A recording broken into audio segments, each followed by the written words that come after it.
विराट खबर को स्वागत करुच्ची मु शंकर। आज बड़ खबर गुरुडी झाटिया समवाय ऋण जालियाती घटन 6 गिरफ। कटक जिला गुरुडी झाटिया समवाय ऋण जालियाती घटन तनाघना संपृक्त थिबा 6 जन को गिरफ करुच्ची गुरुडी झाटिया पुलिस। एने सूचना देइछंती चौदार एसडीपीओ सत्यव्रत लेंका। सेमानक मध्यरे अछंती सोसाइटी सेक्रेटरी, असिस्टेंट सेक्रेटरी, पियनक समेत आठगड़ केन्द्र समवाय बैंक कैशियर, सुपरभाइजर एवं किराणी।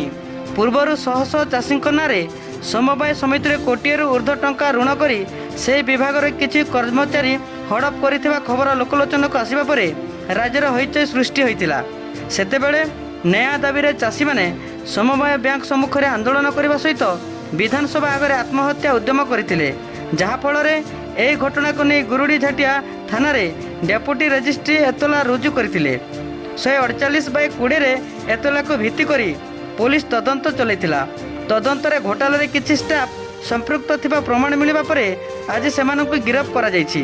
एमानंक विरोध रे अपराधिक षड्यंत्र सहित ठकई एवं सरकारी कागजपत्र रे जालियाती भली दफा लागिथिबा सह आज समस्त अभियुक्तों को कोर्ट चालाण करा बोली एसडीपीओ गणमाध्यम को सूचना दैछंती।